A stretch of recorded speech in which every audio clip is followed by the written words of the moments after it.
Dragnet. Ladies and gentlemen, the story you are about to hear is true. The names have been changed to protect the innocent.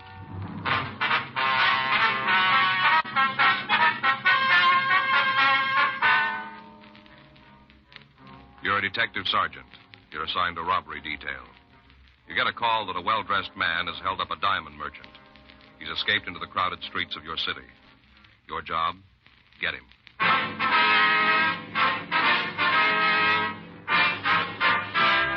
Dragnet, the documented drama of an actual crime.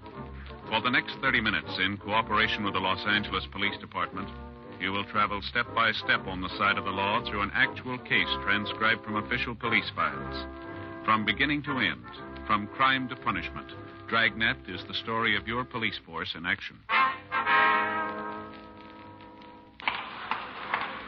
It was Tuesday, February 8th. It was cold in Los Angeles. We were working the day watch out of robbery detail. My partner's Frank Smith. The boss is Chief Detective Thad Brown.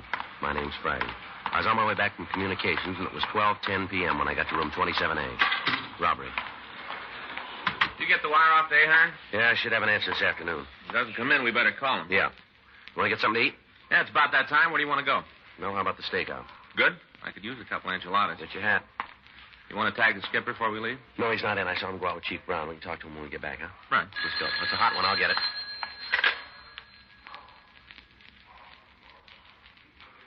Sauce? Yeah, diamond merchant just hit for a load of unset diamonds. Big score? He'll buy a group of enchiladas. Huh? $80,000 worth.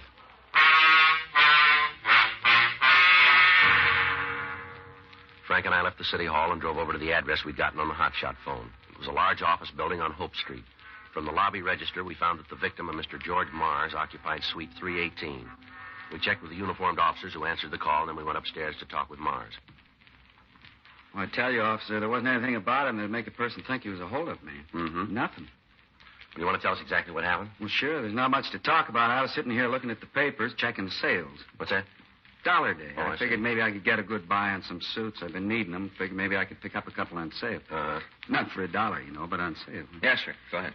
Well, just sitting here reading the paper, and all of a sudden the door opens, and in comes this fellow. Mm-hmm. Nice looking. Sure no reason to think there was anything wrong. Yeah. Told me he wanted to see some diamonds on set. Mm-hmm. You say why you wanted to see him?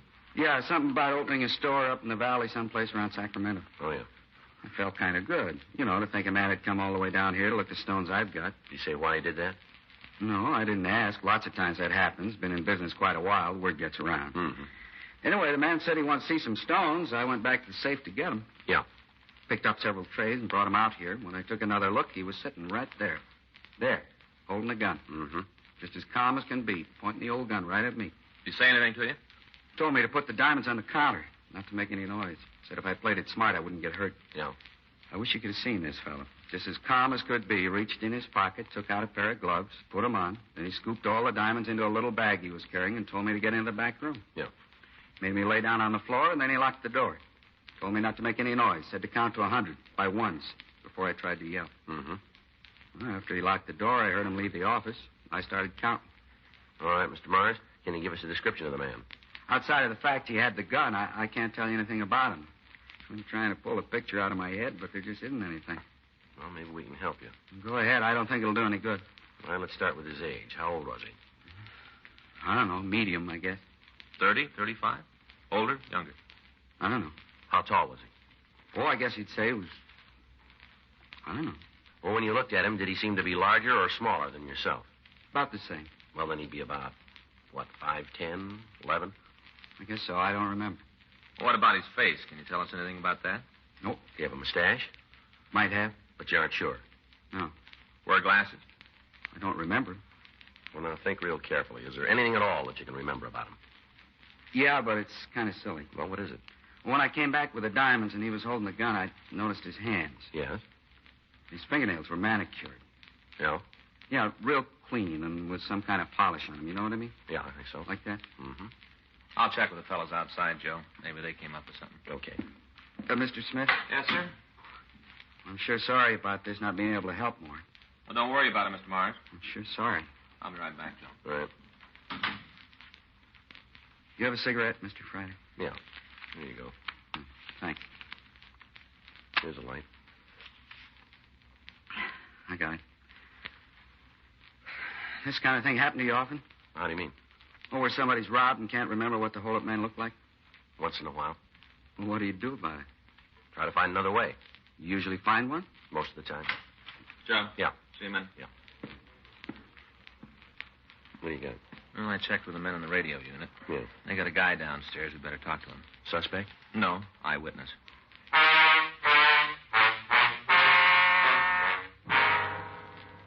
Frank and I went down to the lobby of the building, and we met with the uniformed officers who'd answered the call. They introduced us to Stanley Markin. Markin said he'd seen the hold-up man. And I did. Saw him plain as anything. When was that, sir? Yeah? Must have been right after he held up old Mars. Where'd you see him? Hall right outside the office, right in front of the door, practically. Mm-hmm. On the way to my place, and this man come out of Mars. Roaring. Mm-hmm. Yeah. So he opened the door and bam, right into me, like to knock me down. Really roaring. Mm-hmm. Had this little black leash, you know, about this big. Mm-hmm. Yeah. Oh, yeah. Had a death grip on it. Well, did you get a good look at the man? Closer than I am to you, run right into me. Thought sure I was going to end up on the floor. Yeah. Can you give us a description? Sure. What do you want to know? What do you look like? Nothing special, just a run-of-the-mill crook. Seen one, seen them all. Okay. How old was he? Oh, guess about 28, maybe 30, around in there. How tall? Like you. Maybe about 6 feet. Well, that's what you are? Yes, sir, pretty close. Yeah. How was he built? Medium. Didn't seem to have a lot of beef, just average. Uh-huh. How was he dressed? Had a gray suit on, dark gray, little red pattern going through it. Single or double-breasted? Single. Uh-huh. What color shirt? White, blue tie. One of them new ones, you know, little thin kind, you know, little bitty knot. Had one of them bar things through the collar, holes in, you know. Uh-huh. Square ends. What's that? On the bar. Square ends, not round like most of them. Square, I see. Was he wearing a hat? Yeah. Blue Humber, dark. Had it kind down over one eye. Looked real rakish, like a spy. Mm-hmm. Was he clean-shaven? Yeah. How do you mean? Did he have a mustache? No, didn't. Was he wearing glasses? Not that I saw. Might have had them, but he wasn't wearing them. Did he say anything to you? Not a peep. He just wham, and then he took off. Made me real mad. Guy almost knocks you down, then doesn't even say he's sorry. Uh-huh. He took off, and when I thought about it, I went after him. Did you see if he was carrying a gun? I just told you I went after him. Yes, sir. I'm not a coward, but I ain't no fool either. I'd have seen a gun, I wouldn't have gone near him. Yes, sir. Guy didn't even wait for the elevators. Just run off to the stairs. Fire exit, you know. Yeah. Down 3 stories. All the way by stairs. Tell you, it almost got me, but I was so sore about being run into, and then no apology, just nothing. I went after him. Yes. We got to the lobby, and he went out on the street. Thought I had him sure there. Place was all crowded. The dollar day, you know. Yeah, we know. Didn't think he'd be able to run far with all them people. Mm-hmm. He didn't. What's that? He didn't run very far. Only to the curb, and he jumped in a taxi. Yeah. Cab took off. I tried to get there before it left, but didn't make it. Too many crowds. Mm-hmm. I got the number of the cab he took, got it written down in my office. Can we go up and get it? Sure. Scientifics come out yet? What's that? Scientifics, you know, fingerprints and all. They come yet? No, not yet. Well, they get here, and it'll be toodaloo to him. Them guys and their machines, just a matter of dropping a few cards in some gadget, and ping, there's the name. Yes, sir. Well, it'll be a little more than that. Yeah, that's what you think. Soon as the scientifics get here, have them come and see me first thing. You bet. Give them something to really work on. What do you mean? Yeah, good start on who the fella is. What's that? When he bumped into me upstairs, he dropped his hat, flew right off his head. Guy didn't stop to pick it up. I got it. It's a good one. Uh-huh. Got his name in it. 12:32 p.m. The crew from the crime lab arrived and started their investigation of the office where the robbery had taken place. Frank and I got the description of the thief out, and then we started to check on the cab number. The suspect's hat was turned over to the crime lab. When Frank and I looked at it, we found the initials TR on the inner band and the name of a men's store in Las Vegas, Nevada. Lieutenant Lee Jones said they'd run a check on it for us. The stats office started a run on the M.O. and the description. Both the victim and Stanley Markin were taken to the city hall to look through the mug books for a possible identification. At 1:26 p.m., we obtained the name of the cab driver who'd picked up the suspect. The company told us that his regular stand was at the corner of 6th and Broadway. When we got there, the driver was out on a call. We waited until 2:14 p.m. when he returned. Yeah, I remember him. Picked him up in front of the Jarvis building. That's right. Now, can you tell us where you took him? Not right off. It should be on the way bill, though. Would you check for us? Sure, just a minute. I'll get it. Be a nice break if he's got it. Yeah. Yeah, here it is. I picked him up at 12:06 and dropped him at the Toddle Inn bar over on Fig. Did he go in the place? Yeah, I was making out the log. I saw him. Did he say anything to you on the way over? No, nothing special. Seemed kind of nervous, kept looking back. I figured there was something wrong, but you get so many crackpots in this business, you can't take time to worry about all of them. Mm-hmm. Say, what'd he do? Feel a little better if we talk to him about that. Yeah, sure. Oh, one thing he said might help you out. What's that? Well, he wanted to know where he could get an airline schedule. Yeah. Said he was anxious to get out of town. The cab driver verified the description of the suspect. We put in a call to the airport detail and gave them the suspect's description. The bus depots and railroad terminals were also alerted. 2:47 p.m. We drove over to the Toddle Inn bar. Hi. What'll it be? Police officers want to ask you a couple questions. Nothing wrong, is there? I'd like you to tell us. Well, look around. You won't find nothing out of line. It's a clean place. Mm-hmm. Who's been in here this morning? Huh? How many people have been here? Just a couple. It's kind of slow. Why? We're looking for a man about 28 or 30, 6 feet tall, medium build, wearing a dark gray suit. Now, the way we got it, he was in here about 12:15, 12:30. Today? That's right. What's he done? Was he here? I don't want any trouble. You're saying it the wrong way. Now, was the man in here? Yeah? Who is he? I don't know. You want us to buy that? It's the way it is. If you don't like the color, shove off. No, you don't mean that, do you? Look, cop, the door was open when you came in. No lock. Same way when he was here. Came in, had a drink, that's it. You try to build any more, you're going to find out you lost the paddle. Get your coat. Huh? You heard me. Move. What are you going to do, take me downtown? That's it. Gotta get somebody to watch your place. We'll wait. Look, it doesn't seem very fair. How do you mean that? I didn't have part of the action. Well, why don't you tell us? The guy came in, he ordered bourbon and milk. He sat there and drank it. Had a couple more and left. Doesn't mean anything to me. And why you stand in front of him? I don't know. The place is clean. I like to keep it that way. Who is he? Look, I tell you true, I can't pull up a name. Well, now, suppose you try. Tom something. Is he in here often? A couple times a week. What's the attraction? Look, why don't you tell me what it's all about? Maybe we can make a deal. We don't need you on our side. Why's he come in? To see Alice. Who's she? Waitress. What's her last name? Colbar. She go with this fella? I don't know if it's serious. They've been out a couple of times, dinner and a show. Where do we find her? I guess she's home. She don't come to work till 4:30. You got her address? It's in the book. Get it. No other way? Get it. Okay. Does Tom make a phone call while he was here? No. What do you have to say to you? He told me just wound up a deal. He did pretty good on it. Said he was going home. You live in town? Not regular. He's from, I don't know, Nevada, I think. You say where? Well, he mentioned some small town, a Boulder City, I think. It's not a street or anything there. You want to get the girl's address? Yeah. I hope you understand about before. What do you mean? Why I wouldn't go with you from the front. Tell us. Well, it's Alice. Yeah. She'd be in real trouble if it got out she was seeing Tom. Why? I don't think her husband would go for it.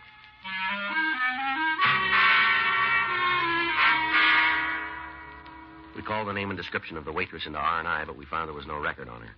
Frank and I left the bar and went over to her home. It was a run-down apartment building on Court Street. We checked with the manager, and she told us that the girl's husband left about 9:30 that morning. She went on to say that Alice Colbar seldom left the place before 3:30, and that as far as she knew, she was still at home. Frank and I went up to talk to her.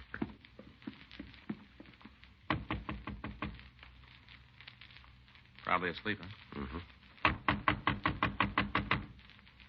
Miss Colbar. The door open? Yeah. You got your flashlight? Yeah, here. Miss Colbar? Throw the light over there, Frank, in the corner near the bed. I'll call an ambulance. Yeah. Tell them to step on it. How'd she look? Like she's dead.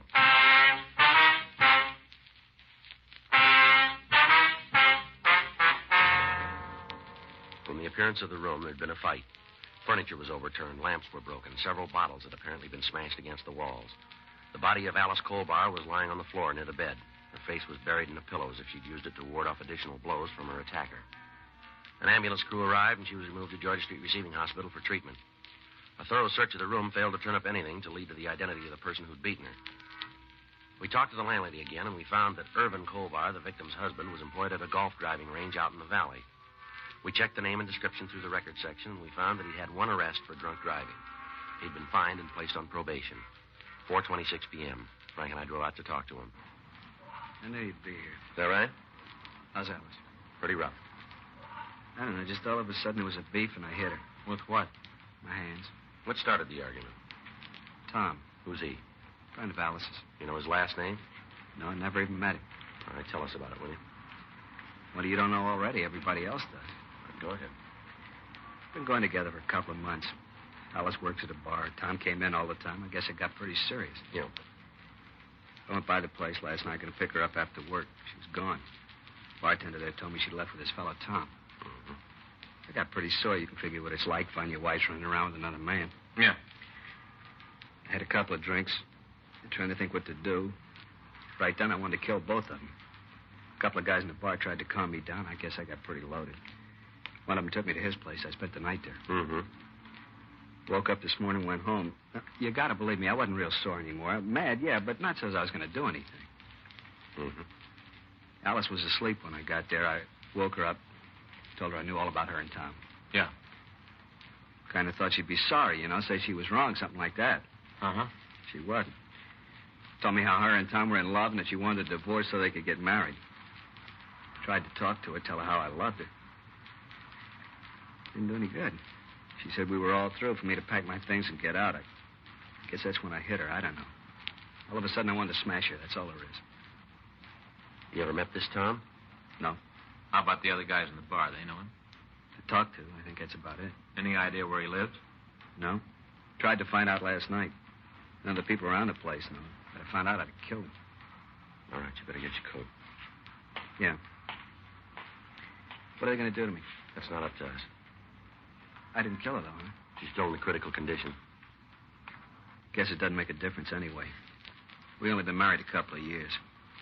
Won't be much without her. Never figured it'd end up like this. Mm-hmm. I really loved her. Done anything in the world to make her happy. How do you answer it? What's that? Why she did it. I wouldn't know. I asked her. She wouldn't tell me. Just said it was over. She wouldn't give me one reason. All right, come on, let's go. Can I see her? We'll check on it. I want to ask her, find out why. Maybe she'll tell me now. Yeah, if she can hear you.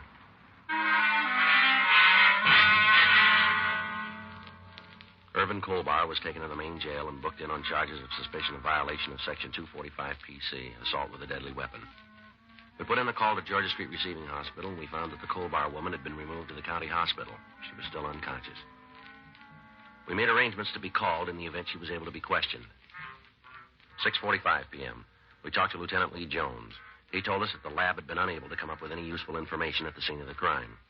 He said that they'd identified the manufacturer of the hat that the suspect had worn, and they gave us their local address. He went on to say, however, that hairs found in the lining of the hat would act as corroborative evidence if the suspect were apprehended. We put in a call to the hat company, but we found that their offices were closed.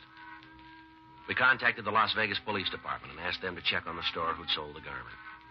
We gave them a complete description of the suspect and the initials TR with the possible first name of Tom. They said they'd call back the next morning with whatever information they could obtain. Wednesday, February 9th, we got word from County Hospital that Mrs. Alice Colbar had died in her sleep without regaining consciousness. The case was turned over to homicide officers for completion. Additional teams of men were sent out to the bar where she was employed in an effort to find some trace of the missing suspect. 11:15 a.m. Barbary Smith. Yeah. Yeah, I'm the one to talk to you. Mm-hmm. Now, what'd they say?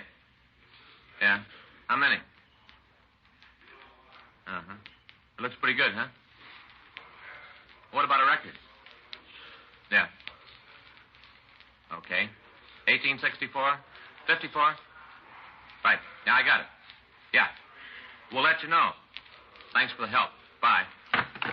Las Vegas. What do you got? Well, they checked with the clothing store where the hat was bought. Mm-hmm. It's a new model, only been out a couple of months.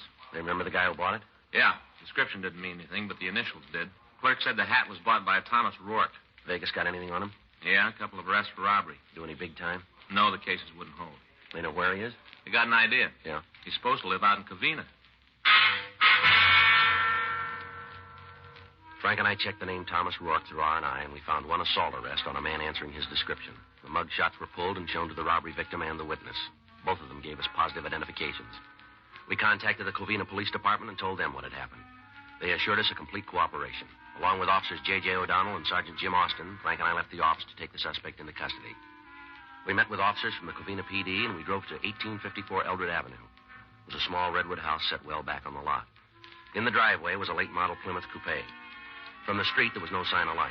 The shades were drawn, and the front porch was covered with advertising newspapers. While O'Donnell and Austin covered the rear of the house, Frank and I went up to the front door. You all set? Yeah.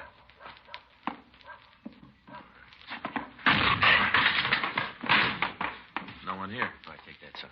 Right. Nothing out back. How you doing? Wait a minute. Closet. I give up, don't you? Go on out there. Yes, sir. I'll do like you say. No trouble, sir, please. No trouble. Keep those hands where I can see them. Yes, sir. Just like you say. Now, turn around. Hands on the wall. Quick. Yes, sir. Come on, move. You won't find anything. Haven't done anything wrong. You got the wrong man. Yeah, sure. I'm telling you the truth, sir. I wouldn't lie. All right, come on. Let's go. Yes, sir. I get a coat. Point it out. In the closet. Great one. I'll get it. What's this all about, sir? You don't need a picture. I'm afraid I do. I don't know why you're doing this. That's your car in the driveway? Yes, sir. You live here alone? No, sir. This is my sister's house. Where's she? Working, sir. Here, stick it on. Let's go. Can I get a hat? Don't bother. Huh? We got one that'll fit you.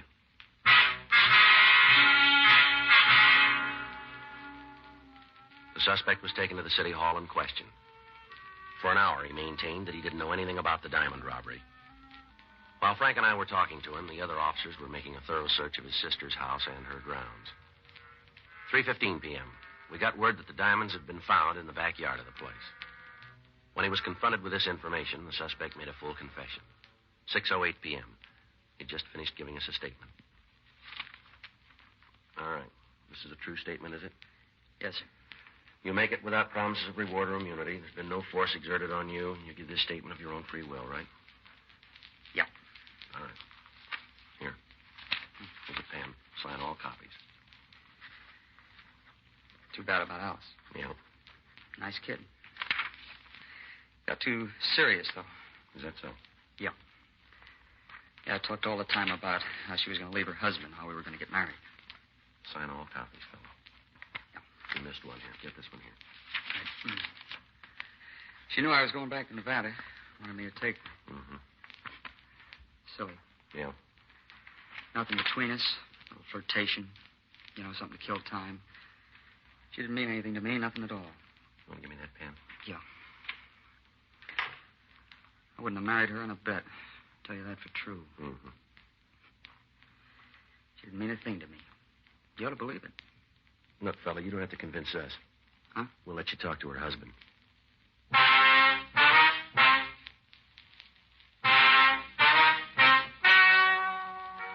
Ladies and gentlemen, the story you have just heard is true.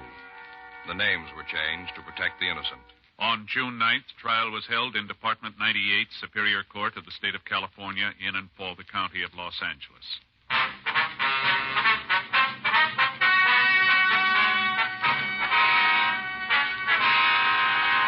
Thomas Emery Rourke was tried and convicted of robbery in the first degree and received sentence as prescribed by law. Robbery in the first degree is punishable by imprisonment in the state penitentiary for a period of not less than 5 years. Irvin Franklin Colbar was tried and convicted of murder in the second degree and was sentenced to the state penitentiary for a period of from 5 years to life.